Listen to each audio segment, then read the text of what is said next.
2020 contenders. Yes, it is game on for 2020. Former New York City Mayor Michael Bloomberg is in Iowa today, and CNN head Jeff Zucker and billionaire Mark Cuban indicating they may be interested in a run themselves. Joining us right now is the Stagwell Group president, managing partner, and former Clinton senior advisor, Mark Penn. He is also the author of the book, Microtrends Squared. And Mark, it's always a pleasure to talk with you. Thanks so much for joining us.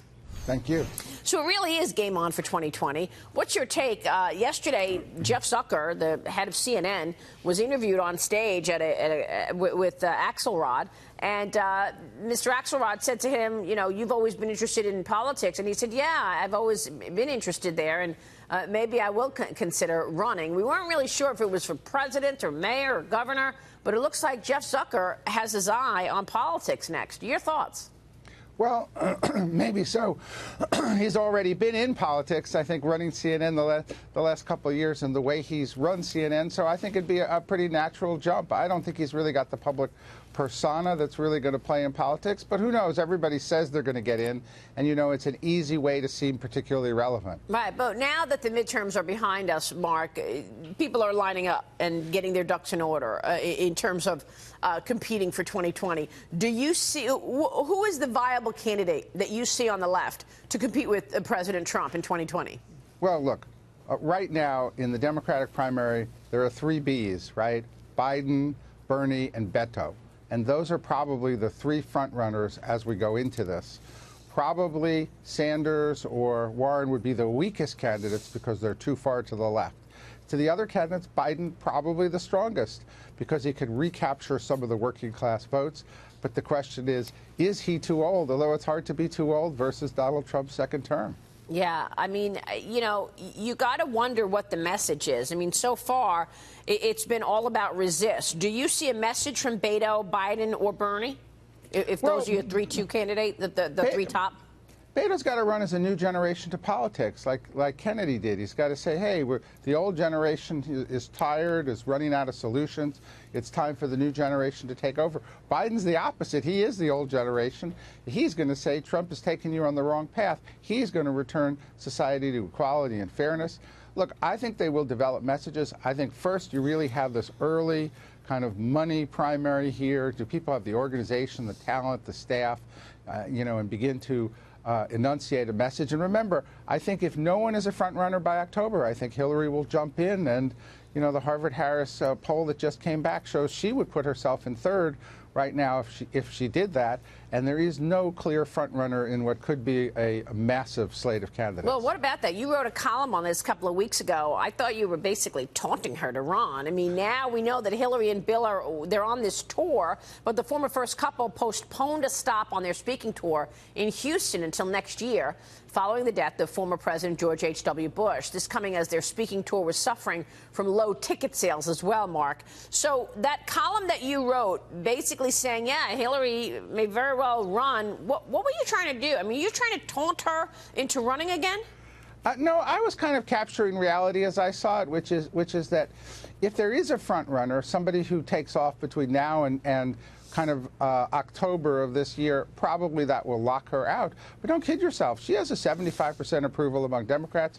She's stayed very close to the left. She's been behind the kind of the Russia message, the voter suppression message. She stayed very close to core-based Democratic constituencies.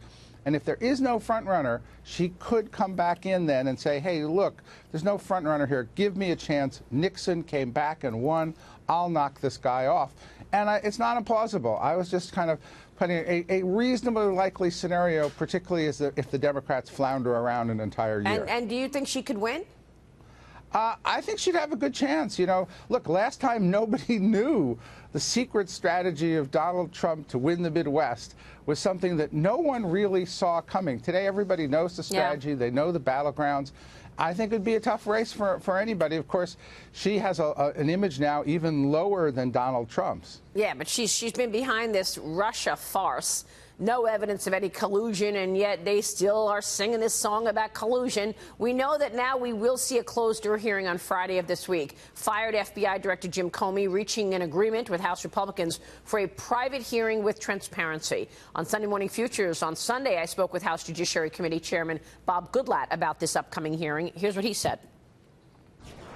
Jim Comey's talked a lot about going public versus private. Explain the difference, because I know that if you're in a private setting, he can just say, oh, that question is confidential and classified, I can't answer it. So can you get more answers in a private setting versus a public setting? Yes, because the format is one where our counsel will ask questions for an hour. The Democrats will have an opportunity to ask questions for an hour, then back to the Republicans, and back and forth until all the questions have been asked that need to be asked. Whereas in a public hearing, if people have watched those, they know that each member gets 5 minutes. You can't even ask more than 2 or 3 questions, and certainly can't ask any follow-up questions. However, we share Mr. Comey's interest in transparency. We expect all of these interviews that we have transcribed thus far to be made public, but we have committed to making his public very quickly after the interview takes place.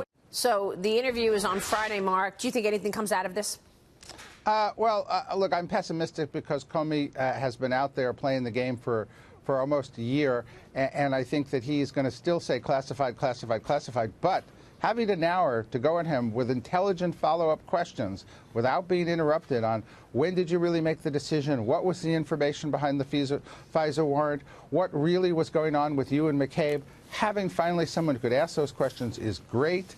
I'm pessimistic that they'll answer, but I really want to think that we need as a society to get the answers to those questions. Well, because it's pretty clear that there was wrongdoing.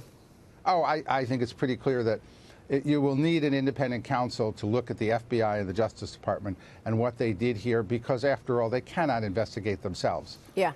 But, I mean, you know, how inept that now that we're hearing from him now. I mean, with the Republicans only 3 weeks left. I mean, they should have subpoenaed this months ago. Absolutely. Yeah. They should have gotten him back. They should have gotten Glenn Simpson back. They should have gotten McCabe back. The more information came out, the more they should have had, you know, round 2 and 3 of these questions, because they never really got to the bottom of what was going on in their own words. Yeah, I couldn't agree more. Real quick, you mentioned at the top of the interview the 3 Bs, Beto, Biden, and Bernie. You didn't mention Bloomberg. You think he has a shot? He's the 4th Bloomberg. Look, I think the polling on him shows that he's would be a distant candidate in the Democratic Party. I don't give him much of a shot, but remember, we've never known actually at this point in an open field who the nominee would be. So I will say I'll give him an unpredictable shot. I'm a little doubtful with the 3 other Bs in front of him that he'll be able to pull away in this, but he'll probably put a lot of resources into it. All right, we'll be watching. It's going to be an exciting 2 years. Mark, always a pleasure to see you. Thanks so much. Thank you. Mark Penn joining us there.